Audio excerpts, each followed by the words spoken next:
Hello everyone and welcome to the Science of Sport Tokyo 2025. You had the preview show earlier this week and now all the talk is over and the action is underway. The first starting pistols have been fired, the first medals have been handed out, and I'm joined, as we hope to be every day for Tokyo, we'll do our best, by Gareth Davies from Wales, and we are going to discuss and unpack the action on the first night of track and field athletics from Tokyo. Gareth, good start for Tokyo. Lovely to see spectators in the stadium that was intended to hold them in 2020 as well. Yeah, it was a great atmosphere as well. It's been a good day of sport all around. I've been watching it since early this morning, so it was nice to actually take a break and now talk about it. It was a wonderful morning of rugby for a South African fan. It was a very unexpected, not an entire success for South African rugby after they lost the return match in the women's game, but I think you worked out that they won on aggregate, right? Aggregate score is 60-56, South Africa. Take that.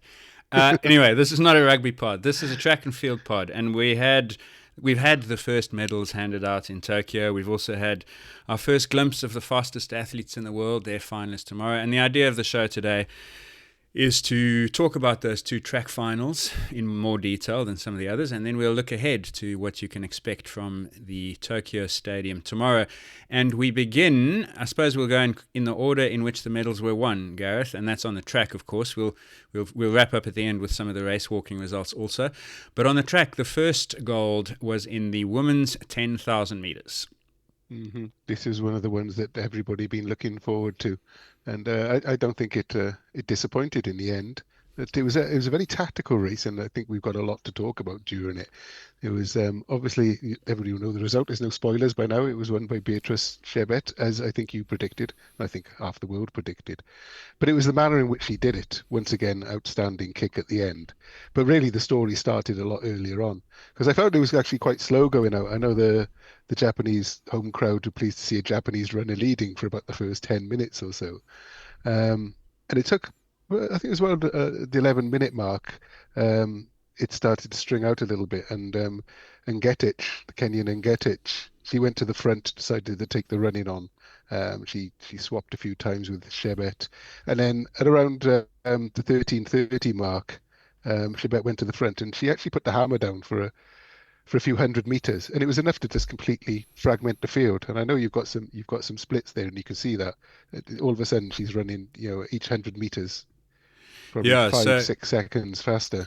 Exactly. So those splits are now up. Those of you watching it on YouTube, if you're just listening, don't worry. We're going to talk you through the key bits here. But I think this was such a tactically dense race. Really very interesting. Sometimes these 10,000 meter track finals are 8Ks of steady running, and then someone sort of a bit of shadow boxing, someone throws a punch, and then a haymaker or two in the last 400. This was different, and I think there's quite a bit to say about this one. So the first is that, and it's cool, World Athletics are providing 100-meter splits for every athlete, so we can really get granular in trying to understand the splits. And you're right, the first 3 to 4 kilometers were pretty slow going. If you look at the 100-meter segments, none of them are faster than 18 seconds. For reference, 18 seconds per 100 is 3 minutes a K. So they are pretty much outside 30-minute pace the whole way, which is still rapid, but they go through, for example, just trying to find a split here, the first kilometer gets covered in 3:12, give or take. They do another 3:02 for the second kilometer. 9:20 takes them, or is the time at the 3K mark. And then we see Ngetich push the pace for the first time, and the middle period of this race is really aggressive, and I think it's very important for how the tactics will play out in the final 2 kilometers, because this period in the middle, so if you go from 3.5 Ks and Ngetich goes 17.7, 16.9, 17.7, so now we're running 250s. This is quick. And one of those interesting things, and you remarked on it as well, is that we then see Ngetich gesture to Chebet, who's just behind her, to come past, and Chebet doesn't hesitate. She actually does it. She goes past, and for the next 5 or 6 laps, the two of them trade leads, and they keep that pace pretty solid to the extent that they run at 2:54 the race, which was bunched together, is now completely fragmented. There are 6 in the front and everyone else in a chase pack 60, 70 meters behind. And this is the tempo that in the end is going to be, I think, decisive for how the finishing kicks play out. But that tactical interplay between the Kenyans I thought was pretty interesting. Yeah, they because the people who were left really in the front group, it was just the 2 Kenyans, the 2 Ethiopians, Tuskay and Tay, is it? And then the Italian Batacletti, with the 5 going around at that point. What was it reminded me a little bit of cycling, because it almost looked as if the Kenyans and the Ethiopians, they were almost working as teams at that point. Do you think they were? Because you mentioned her motioning to come through. Seemed a bit odd to me. I don't think they said at the start, this is what we're going to do. But I think what happened is, Ngetic's optimal race plan was perfect for what Chebet wanted the race to be like. The Ethiopians is a bit different, because Tegai just sat at the back of the 6 and then at the back of the 5 when they dropped the 6th person. She did nothing the whole race, because her entire race plan was to wait for the last 3 to 4 laps before making some kind of moves. I think she recognizes that's her strength as a 1500 meter runner, and so she wants ideally a slow race from which she can launch a fast final mile, let's call it, maybe a little bit less. But you see what in Chebet's head, I think there's one big risk. Well, the biggest risk is that this race is really, really slow. Because if it is really slow, it introduces an element of chaos, and you never know who's got final 600 meters that might beat you. But Chebet would have been mindful that a slow race would be perfect for Tegai over the final 1200 meters, because Tegai is a better 1500 meter runner than Chebet. So if they walk it to 8.5 kilometers and they've allowed Tegai to get there without really doing anything to her metabolically, then Tegai is the happiest person in that race. So that's the risk for Chebet. And I think that when Ngetic goes to the front, which she has to do because her biggest weakness is the finish, so she's kind of like by default going to lead this race in the middle parts, Chebet is saying, this is perfect, because all I have to do now is work with Ngetic for 2 kilometers, and we can make sure that the middle part of this race is fast enough that Tegai cannot do anything to me in the final 4 laps. Instead, Tegai's going to have to wait for the final kilometer, and then Chebet's going to beat her 100% of the time, in the form that they've shown for the last 2 years. So I think Chebet was smart, and Ngetic did what she had to do, because she's strong. She can run the second fastest time in that race, but she doesn't want the final 600 meters. And Chebet was saying, this is perfect. Well, when they got to about 7,000 meters, there was like a conversation. The commentators noticed it. Sergei almost seemed to be having a little word with Tay, and Tay went to the front then for a while. It seemed, again, I was a little bit confused at this point, because I wasn't even sure who wanted the faster pace, or if she was going to the front to actually try and slow it down a little bit tactically. But yeah, at that point, I couldn't really tell, because the BBC helpfully swapped to a Mexican shot putter for a lap or so. And so frustratingly, I'm not actually sure, because when they came back, the Kenyans were back on the front. He was winning a silver, admittedly, but so it wasn't a completely wasted cutaway. The coverage I was watching was the TNT/Discovery one, and they helpfully split screen it. But you're right. So they go to the front. So again, we'll put Chebet's 100-meter splits up, and you'll see, and I'll talk you through this again.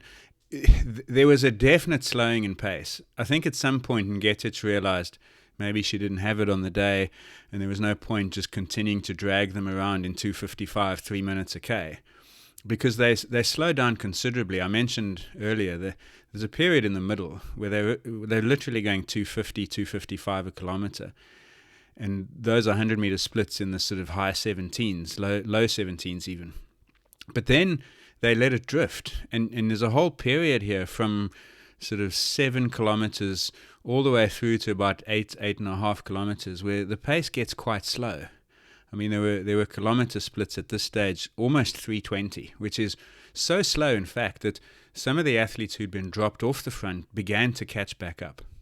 And maybe Tegai said, look, that's not ideal, because everybody knows that in the final 400 meters, Chebet is virtually unbeatable. I don't think anyone's come close since Batacletti Batacletti in Paris was as close as anyone ever got to her.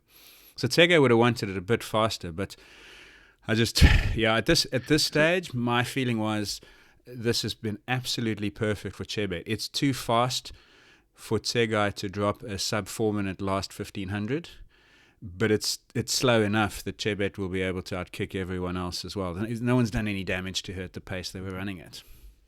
So let's fast forward to that last kilometre then, because I think Kevin mentioned it on Discourse because we asked for some reactions from Discourse. He felt that at that point, he felt that Tsege's tactics cost him the silver medal because he was surprised to see her go from 1K rather than wait until the last 200, 150 metres. Whereas Julien thinks the other way around and thinks that Tsege should have stepped on the gas earlier because Chebet has that kick. But I think there was nothing that Tsege could really have done from either distance, to be honest with you, because the last kilometre was run in 2 minutes 38 seconds. It was just unbelievable. That's motoring. But the thing about Chebet, and we said it in our previous show when we were talking with Sean, is there's never been a women's distance runner with a snap kick like she has. Because, and this is where I'm 100% in Julien's camp on this, by the way. Tactically, I think Tsege would have been better off going longer, but I don't think she could. Who knows? Maybe she had an intention to go from 3.5 laps out, but I think she went as early as she could go. The problem for Tsege is that she might be an exceptional 1500 meter runner, but she doesn't have a 28 second 200 meter run in her. So she's finishing third if it's slow to the last 200. And she's tried that. I mean, she got absolutely battered by Chebet in 2 races this year, trying to sit on her and wait for the kick. She's not going to beat her like that. Tsege's best chance was to make it a 1500 meter race. It surprises me because Tsege obviously is the 1500 meter runner. You'd think that she would have the advantage. It's just that Chebet's, is she almost like a freak that she can kick like that? I think there's an interesting physiological principle there, is that you can be the better 1500 meter runner and not necessarily have the top end speed. Yeah, why not turn it to 10,000 into a 1500 race then? Why doesn't, like Kevin says, why didn't she go from 1,000 meters out, 1,500 meters out? She went from 1,000. And I mean, I don't know. But maybe she wanted to go from 1,500. But I think the pace in the middle took away the opportunity to do that, because the pace in the middle of this race was fast enough. I mean, they went sub 30 tempo from about 4Ks all the way through to 6.5, 7. And so any intentions of waiting and walking it up to 7 and 8.5K and then going for it was pretty much taken away by Ngetic, aided by Chebet. And that's why I think that shift that Chebet did in the middle, I think, helped a great deal for her race plan and may have taken a little bit away from Tsege. But Tsege is coming third in a 3-person sprint against the finishing speed, because it's a little bit like Ingebrigtsen, who's been for 5 years the best 1500 meter athlete, but he can't win over the final 200 meters because he just lacks the ability to snap to a 20, in their case, 25.5 second last 200. Whereas Batacletti actually impressively ran a 27-something last 200 as well. Tsege just doesn't have the flat-out leg speed, even though she's the better 1500 meter runner. Well, we haven't mentioned Batacletti because she ran a superb race as well. She just stayed out of the way, never took the lead, and had the kick, as you say. For a moment, I thought, dear Lord, has he got Chebet? But he didn't quite.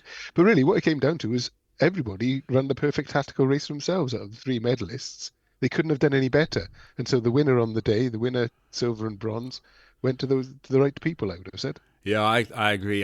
Tsege will look at this and say, all I need is to be 5 seconds faster. Batacletti will look at this and say, I need 1 second over 200. But there's not like if only I'd. There's no if only. So they just were beaten. So, and just on that final, we've got a picture there of Batacletti and Chebet. And you're right, Batacletti knew it was coming. She responded to it with 200 to go. She held her for 120 meters, and then she drifted off. She's a really impressive finisher. She did the same in Paris. And for context, Chebet runs that 100 meters from 200 meters out in 13.75. Batacletti did 13.78. And then Chebet does 13:46, if my eyes don't deceive me, for the last 100, and Battlecletti was 13:6 something. So Chebet actually runs a 27:3 to close a 10,000. It's just, there's never been someone who's done that. Impressive stuff. And now she's going to go and run the 5,000.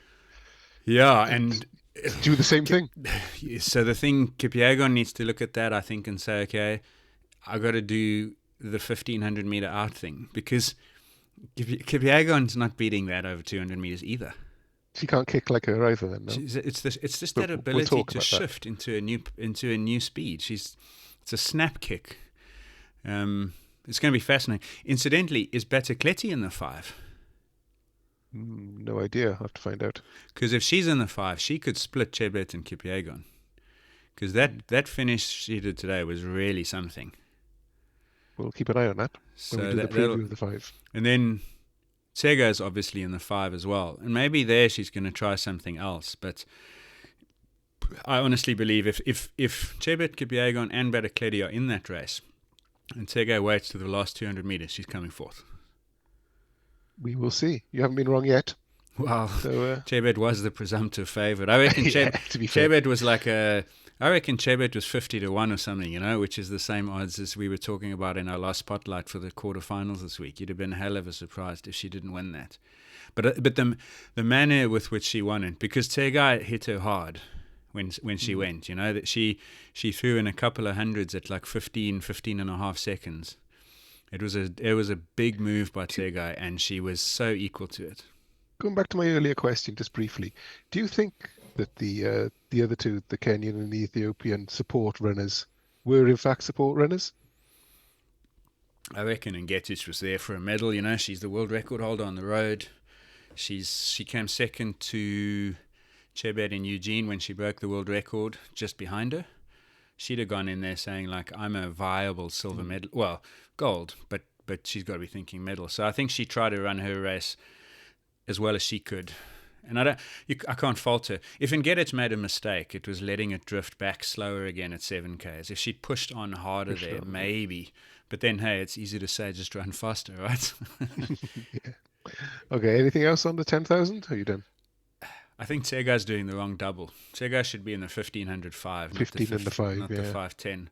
Especially now that the I suppose we can talk very briefly. Ethiopia's best 1,500 meter runner has been provisionally suspended by CAS. You saw that controversy. Well, Teji. Yeah, I did see that. It's a bit of a confusing one. Yeah, so I don't know how the dust will settle on that. So I suppose we could give it a more substantial discussion at some point. But the implication of it is that Tsega was probably meddling there. She meddled here, so that's a wash. But I reckon she got more chance of beating Hull than of beating Battlecletti in the final 200.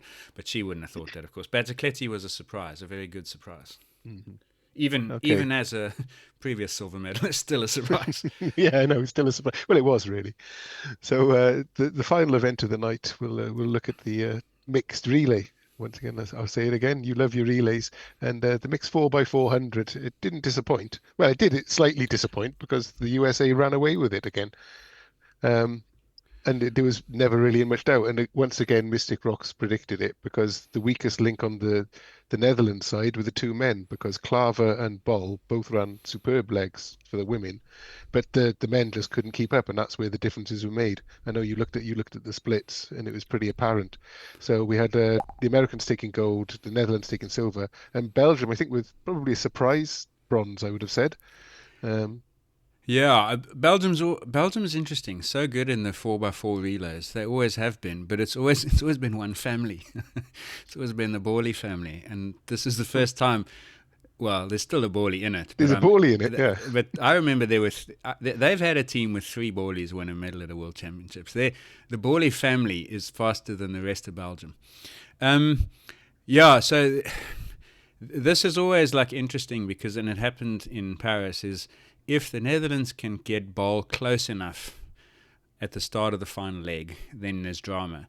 And that just didn't happen. Never happened.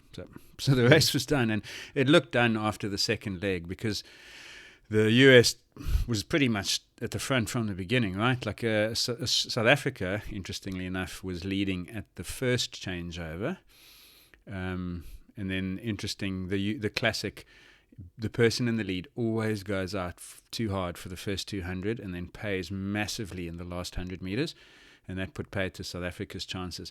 But the second leg by the US woman was the fastest women's leg on the day, and that was the race done. So Bol, in the end, I think, made a business decision to win silver comfortably. And so in the end, when you look, Bol didn't even break 50 seconds. She's not even in the top 2 women's times in the whole race. But I think she made the right call. There was no point trying to risk something to chase a futile gold. No, it was a little bit of a shame, a little bit of a runaway victory for the United States. But well done to them. So the only other interesting thing, there's always, I mentioned one of them, was the South African woman on the second leg. Way too fast, carried away by the occasion and leading the race in a World Champs final. I guess understandably, pays for it. The other one, did you see Great Britain, their third leg? Because after 100 meters of that leg, a guy called Troy Harries makes a massive shift down the back straight. You can actually see it looked like a tactical move in a 1500 meter race at 400 meter speed. And you watching it, you're going, oh man, that's going to be bad. Watch that in the home straight. And sure enough, every time it happens, big explosion. It was Toby Harris, not Troy. But, you see, it's because my screen's too small. Toby Harris. But but even our very patriotic commentators said that on the BBC. As he went streaking down the back straight, they were like, "Oh, don't go too fast! You're gonna blow it," sort of thing. And to be honest with you, if you hadn't have mentioned it the other day, I keep forgetting that the 400 meters you can't go flat out all the way. You do have to still pace it. Yeah, and understand why he did it, because he got the baton in 5th or 6th maybe, and so he'd run the first bend as you would have to in lane 1. So you got a bunch in front of you. You don't want to run in lane 4 and why run an extra 5 meters in a 400 meter race? And so you could see what he wanted to do was get himself away from behind that bunch out to the front of it. But when you're at 400 meter pace, you're going to slow down in the last 100 meters anyway, even an optimal race. So you are the pacing and the physiology is so fragile that when someone quite obviously overspends in that part of the race, the check arrives big time with 80 meters to go. And he actually runs 44.22. It's still a good leg. Yeah. So he did acknowledge it afterwards in the post-race interview. He acknowledged what he did. So. And again, it's an understandable thing. It happens in every single 4x4 relay. It's why the event is so interesting to me. There's always an example of a pacing error, which is like a 2% mistake that has a 10% premium put on it. It's crazy. So that was an interesting one. Mm-hmm. There were a few other golds. The men's shot put, which I mentioned earlier on, was decided with Ryan Krauser of the US winning gold, and he's come back from an elbow injury, I think, this year. So that's a good result for him. And Uziel Munoz from Mexico, who interrupted my 10,000 meter race, he got the silver with an Italian, Leonardo Fabri, in bronze. So it's one of those things that we say, oh, track and field isn't the same without the field, but it does feel a little bit fragmented. It's very difficult to sort of focus on all the events going on at the same time still. Yeah, and there's almost no one's figured out how to show one without it being to the detriment of the other. Mm-hmm. Unless you split screening. But even then, you're not really. You're sort of seeing tiny, and especially as we've discovered my eyesight on my laptop screen. It's because you would want to see, because the problem is in a field event, there's a story developing.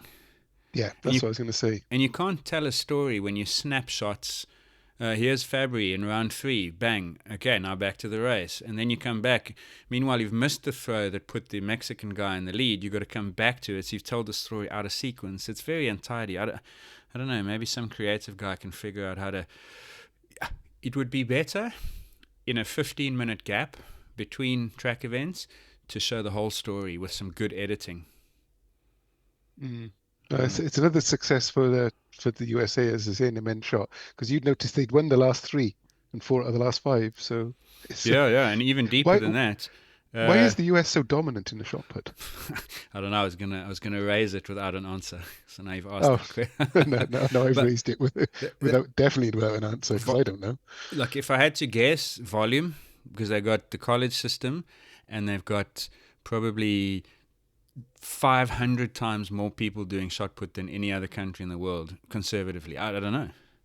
Mm. Tradition, they've got a long, because you 3 out of the last 4, 4 out of the last 5, and 11 out of 15 going back to 1995. And in the last 3 World Championships, they've won 7 out of 9 medals, which includes a complete sweep in Eugene. Because you think about they've had Krause, who's now won it today.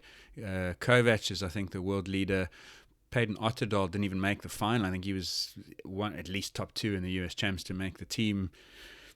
So they've got unbelievable depth and quality, and have had for decades. And I reckon it's just, you've got the college system giving 300 interested people and good opportunities to do shot put well every year, and so 3 become world class all the time. Okay. Well, there were plenty of other events going on in the stadium because there were loads of heats going on throughout the day, which was quite entertaining because they were the 100-meter heats, and so there's always some stories there. There were no actually great shocks in it. We'll have a look at the women's first. And the quickest woman through was Julien Alfred in a time of 10:93, and she absolutely cruised by the look of it. There was absolutely no doubt about her going through. Same really for most of them. Jefferson-Wooden the same. Richardson actually got her season's best with an 11:03. Sherika Jackson went through.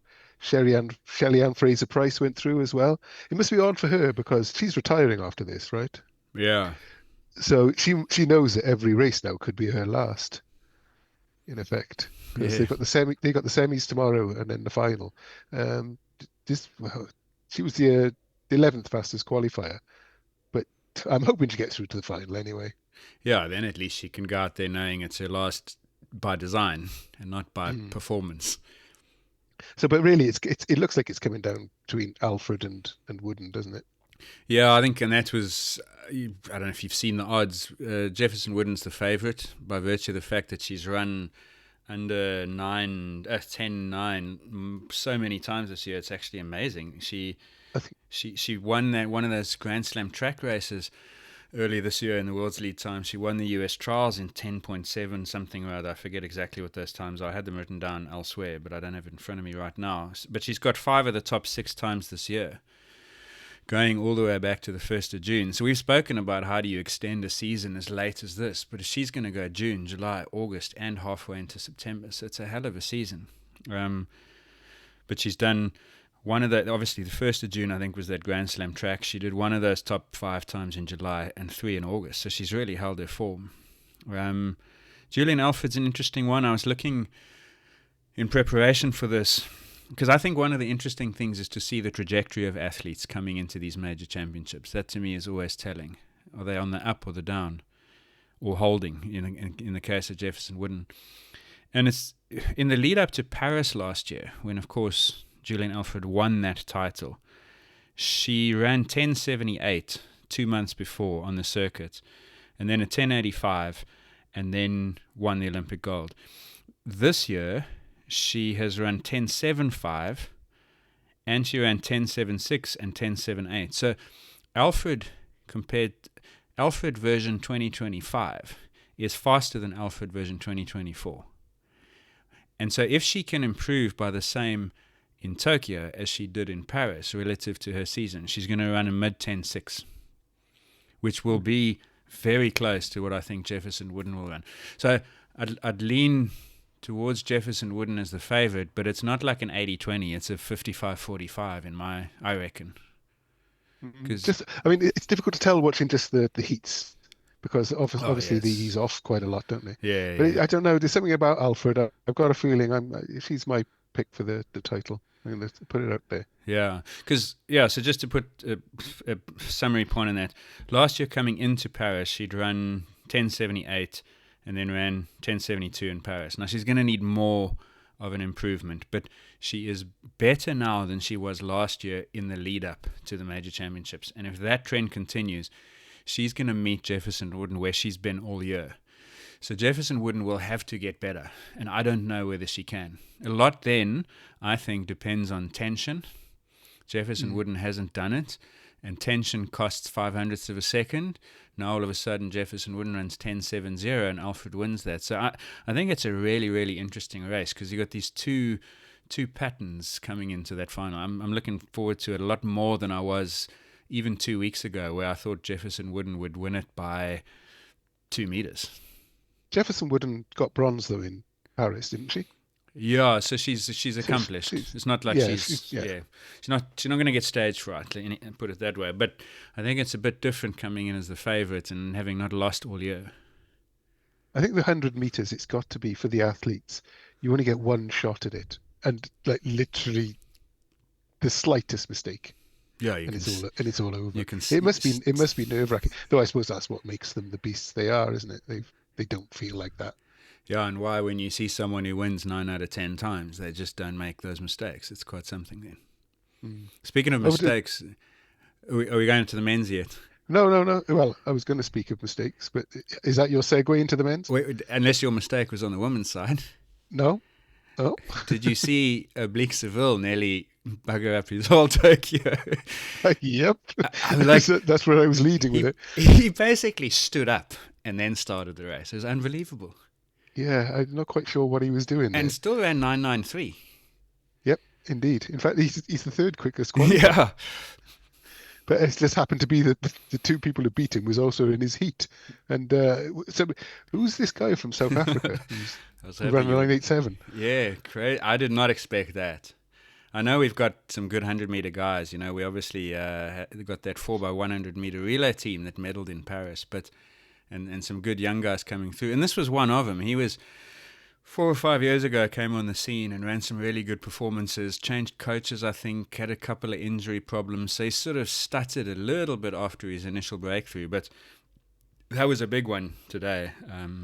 We should give his name, really. Gift Leotlela, yeah. Yeah. So it wasn't the South African I was expecting to see leading the heats. No. You got 2 through in there, Zimpini obviously as well. So Seville was really the story, because I honestly thought he wasn't going to get through for a while. Lyles looked impressive and running a 9.95. Kishane Thompson looked ridiculously impressive. A little bit like Alfred in the women's. He just basically just cruise control and still ran 9.95. So I think Lyles was having to push to run that, and Thompson looked like he was just easing to it. Yeah. So if nothing goes wrong in the final, or the semis and then the final, Thompson's still, I think, the big favourite for this. Yeah, Thompson looked good. I mean, we spoke about Alfred's trajectory coming in and Melissa Jefferson-Wooden. Thompson's really interesting because he ran, I wrote these times. Where's my timing? Thompson ran 9.80 twice on the same day in late June, sub 9.80. He ran 9.80 in the semi-final, and I think 9.76 to win that Jamaican final. He hasn't been as good since, because he then went to Eugene and ran 9.85 in July, and then he ran a 9.87 in, I think it was the Poland Diamond League race in August. But then he was due to run in both Zurich and Brussels, and he pulled out saying he had some shin issues. So that combination of things is a little bit of a red flag, because it suggests maybe there was a higher training volume. Maybe that partly accounts for why he's a little slow in Europe. And that's not in and of itself an issue, because you don't want to be running 9.7s all the way from late June into September. It's not possible. So fine, but the shin issues are interesting. And I was watching him very specifically today to see if he looked sharp, and he definitely did, because we got a handy comparison, because literally 2 races apart, he runs 9.95, Lyles runs 9.95, and they did look very differently put together. Oh, 100%.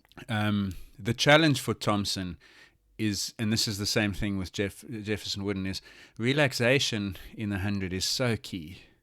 And it's always fascinating to me. And you watch this in the semis, because we'll obviously do our recap of the 100s, but we won't talk about the semis because, well, we might, but we'll have seen the finals. someone will look spectacularly good in the semi-final and then run slow in the final because of the tension. It's so costly to speed. And Thompson has, I think, got that challenge. I was just checking who else went through. Jacobs did go through, but I don't think he's really much of a force anymore, is he? No, he was third, season's best, but he races so infrequently. Bednarek looked pretty solid, I guess. He ran a high 9. Tebogo won his heat, but it was outside. I think it was the slowest heat of the lot. But as you said earlier, it's so difficult to read anything into these heats. So anyway, Thompson's my pick in that one. Yeah, I'd lean Thompson. Oblique Seville, though, as I said, he's... remember, he beat that field. He tries. But he beat that field in Lausanne by 0.15 in the rain. He was the only guy under 10, and he ran 9.87 in the pouring rain. Then a couple of days later, he beat Lyles by 0.14 in London into a headwind, running another 9.87, I think it was. So he would be in recent form the guy, but now he's got a problem because now he's getting into the blocks for the semi and the final, and he's thinking, don't mess up. Oh, yeah. And that's not where you want to be. So that's going to be interesting. Mm-hmm. Did you see the fourth American got eliminated in the heats? Came fourth in the heat, having initially false started, but was allowed to race because the false start was literally a 1/1000th false start. Was this the green card? Yeah. Yeah, I wasn't sure what the green card was. I thought perhaps, I don't know, he's allowed to stay in the country or something. It was like a immigration pass. I was like, what the hell's a green card? But yeah, it was like they were checking the timing equipment, weren't they? Yeah, and they showed actually quite interesting the sort of starter booth, and they've got the 2 high-speed cameras on either side with graphics and so on. It looked pretty interesting. Watching it, I thought, I hope we get to see more of it. I don't hope for false starts, but it's pretty interesting to see how they actually do those decisions and identify who made the false start. That was Tamars McCullum, wasn't it? That's right, yeah. Yeah, he's one of the young prodigies that we were talking about earlier in the year. Yeah, and that's a guy with a 9.83 who I don't think, if you've got the result of his heat, I don't think he broke 10.1. No, I haven't got that one because they haven't got the I don't think they've actually put him down. So I was just looking now. He's not actually in any of the lists anyway. Oh, so well. Not sure on that one. Anyway, I have to come back to that one. He's not in the semis. No, he's definitely not in the semis anyway.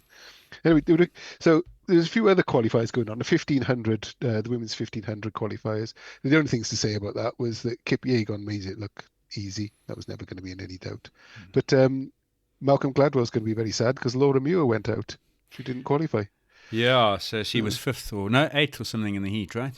Yeah, so that's a shame for her. But I don't. I mean, he said on the pod, unlikely to be in contention for a medal. I would have been surprised if she made the final. As it turned out, she's not made the semi, which is a shame because she's had such a strong career and she's made so many good 1500 meter races. Indeed. So whatever events we got tomorrow, we've got the men's 10,000, and I'll be honest with you, I haven't got a clue about who's going to win this. It's completely up in the air as far as I can see. Well, it's hardly ever raced, so it makes it difficult. And I was looking at the world lists, and the Ethiopians had their trials in Eugene. Other countries and nationalities also took part in that, but the top 6 times in the world are from that race. And then another smaller race then starts to fill in times 7 onwards. And these 2 races make up the top 24 times in the world this year. So there've literally only been that many races. So the only guide you've really got is the 5,000 meters because it's the same guys going up in distance. And so then you've got to start looking at the Diamond League, and then and that's where it gets pretty interesting because the 10,000 is almost completely dominated, has been completely dominated by athletes born in Africa. That's a loophole of sorts to accommodate Mo Farah because he's obviously wasn't representing an African country. But the last 28 global champions in the 10,000, this is a stat courtesy of Let's Run, born in Africa, 28 in a row. And you'd have to go back to 1987 to find the last time a non-African born man even medaled in the 10,000. And so one of the interesting storylines in the 10,000s tomorrow or today, depending on when you're listening to this, is whether one of the 2 Americans or the Swede can find their way onto the podium and possibly even the top step, because Grant Fisher is the world leader at 5,000 this year, admittedly indoors. Nico Young has won a Diamond League race this year and is in the top 2 or 3. And Almgren, whose name is Nicholas, is that right? Andreas, sorry, my name recognition, memory.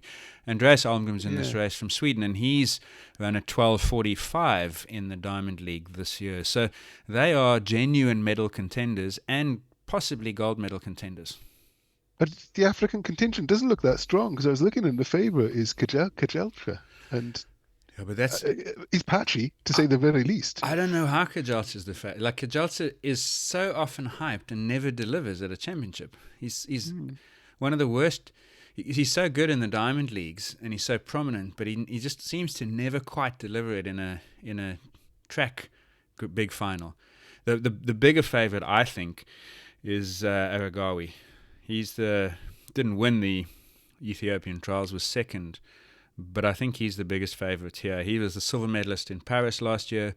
Cheptegei gold, but he's not in this race because he's now gone on to the roads and the marathons. And so I think if Aragawi is in anything like the kind of form from Paris, he's got the necessary sprint and the capabilities of winning the race. So I would probably put on him. I think he was my pick in our prediction game. But behind him, even next to him, really, Fisher, Young, some of the other Ethiopians. The Kenyans look incredibly weak. So the 5,000 meter runners want it slow. Yeah, broadly, but remember they're all 5,000 meter runners.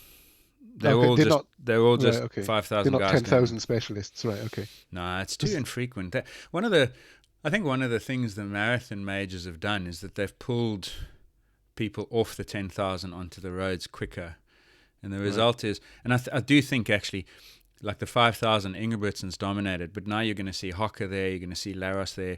The 5,000 has now become weighted towards the 1,500 meters, and the 10,000 is a little bit sort of stuck in no man's land. Mm-hmm.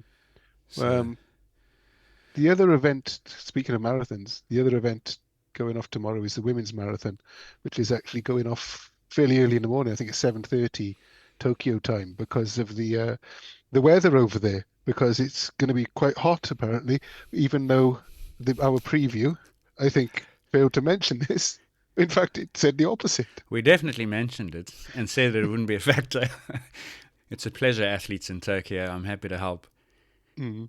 I was wondering about that. Why didn't Sean just look out the window? He was in London when that was recorded. It was so early on, and I'll be like, I am making excuses. I was going to say I'm not making excuses. I totally am making excuses. When I'd spoken with Sean like 2 weeks before that, we were talking about the placement of the championships and so on, and he said, well, at least it's likely to be cool in Tokyo. And we looked at the weather and we saw like it was in the low 20s, and the typical September day in Tokyo is a low 20 to 25 degree day, so no problem, right? Except this week it hasn't been anything like low 20s. So anyway, so that means it makes for interesting marathons, I think. Mm-hmm. The marathon, I was trying to work out, I thought there's somebody missing here, and it's Hassan. But she's not running the World Championships at all, is she? She's passed on them. No, she's going to New York. I think they announced her and Kipchoge in a big announcement last week. Did you see that? No, I know she ran Sydney, but yeah, so she's going to go to New York and run there. So her and Kipchoge are doing that particular travel plan. It's a shame, because I'd like to have seen her battling Asifa again, just like the Olympics last year. Yeah, and that's probably the favourite in her absence, no? I would have thought so, yes. You've got Chepchirchir. And then it seems like a little bit of a weak field for me, because obviously we're missing Chepngetich, because she won't be doing it for another couple of years. Well, she can come back in 2029, I suppose. Yeah. Oh, no, she can't. Yeah, 2029. But apart from that, it doesn't seem like the strongest women's marathon field. It's pretty good, actually. I just want to see who I made my picks for in this one, because I think Asifa is probably the favourite by virtue of the Olympic performance and her best. And then Perez Jepchirchir you mentioned. But the other two Ethiopians are very accomplished athletes. One of them won Doha, one of them won Tokyo early this year. So they're pretty good. You've actually then got 3 major marathon titles between those two alone. plus Asefa and Jepchirchir. So I think it'll be pretty interesting actually to see how it develops. Any idea what the course is like? No, It's not I'm hilly or afraid. anything, because I haven't heard anything about it, so I assume it's pretty much flat. It's not pancake flat like Berlin, but it's not like the Paris course where they threw a couple of interesting obstacles at them, unfortunately. I think these championship races, because it's not going to be fast, right? Like no one's going to try and run among the women a 2:15 or sub 2:16 or 2:04 for the men even, so, because there's no pace setters. So you might as well get creative with a course and throw in a few things that might bring some different caliber and different style of athlete in. Because when you add that element in with the heat, I think you have the potential to get some different medalists once in a while, and I think that's good for the sport. But they tend to play it with a pretty straight bat, as it were.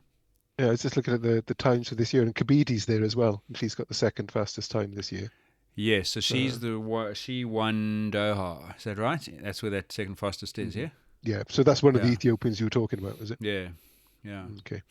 So I don't think I'll be watching that live. I'll wake up and catch the sort of last half hour on repeat.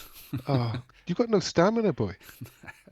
It's 11:30. That'll finish about 1:30, and then it's the Canelo fight at about 5 o'clock this morning on Netflix. Come on. Who's he 24-hour sports watching. Who's Canelo fighting?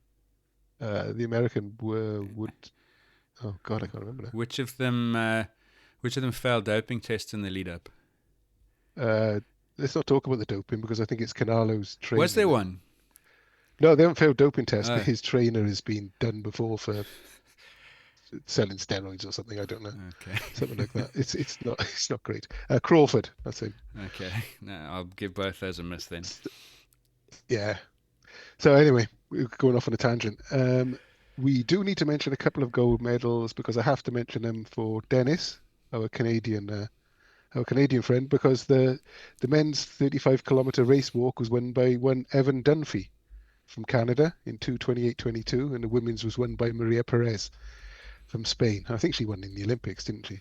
Yeah, I remember the name. I remember. Yeah. But Evan Dunphy won for Canada, so there you go, Dennis. You got your Canadian winner for the tournament. You'll be happy now. Yeah, and Dunphy's been around for a long time, and I know him. He's once or twice interacted on Twitter. He's a pretty thoughtful, intellectual guy. Has posted a few thoughts on the super shoes, and I think has done a little bit of work with Trent Stellingworth, who our listeners will know has been a guest on the show a couple of times as a scientist. He's interacted even with Jamie Whitfield about the carbs. I think he's one of those guys like on the sort of front leading edge of innovation in the sport. And if I look here at his medal records, in Doha in 2019, he got bronze in the 50-meter walk. 50-kilometer walk, rather, sorry. And so this is the first gold for him, having won bronze in Tokyo also in the 50K walk. So that's pretty good. Congratulations to Evan Dunphy. That's persistence paying off, because it's 6 years since his last World Championship medal. Indeed. There we go. So I think that's pretty much a wrap there. We've covered the ones we needed to cover. We've previewed the ones we needed to preview. We have indeed. The plan is, tomorrow's a big night. Both 100-meter champions will be crowned, and I really, really hope we can. The problem is, I go to a day full of meetings, and I think I'm in meetings till about 5 o'clock on a Sunday. How rude. But anyway, the call in sick. Upshot of all that. Nobody will know. The upshot of all that is that I'll try and cram watch as much as I can, and then we'll try and do a recording, but it's likely to be a little bit later than usual, and worst case scenario might only be released on Monday morning. But if you can bear with us, find other things to do until we'll have something for you, I hope. I don't think people are hanging their entire weekend on us, mate. That's yeah. You gotta play to your ambitions at least, though. There we go. Yeah. So, okay. Well, hopefully we can put it together. Hopefully, yes. I'll make the notes. Okay, just did we make predictions? Who's winning the men's and women's hundreds? And you said Thompson and women's side? Alfred. Yeah, I'm coming around to the idea of Alfred winning that. I'd like to see it actually because of the coach association on the Jefferson-Wooden side, I'll be honest. So I'm also going to go Alfred, and I'm going to pick Oblique Seville. I think he got his clanger out the way today, and I think he's going to actually start at an angle tomorrow instead of vertically. He's going to take off like an aeroplane, not a helicopter. So I'm saying Seville just to be different. There was one thing I was going to mention. Yeah. I knew I'd forget it. You know, Germa. Remember he knocked Oh, himself out? yeah. He fell off. He fell again. Oh, no. Did he? After 2 minutes, he got back up and qualified. So he yeah, made there was it. a moment. Yeah, he made it. Because I was looking at the steeplechase as a wild event. Other than Albacali, like it's almost impossible to guess what's going to happen behind. Today, the US guy who won the silver, Kenneth Rooks from Paris, didn't make the final. So he's out. So, and you've got that's an event in flux, because it used to be you just used to see who was running in a Kenyan vest and you'd say those would be the medalists. That's not the case anymore at all.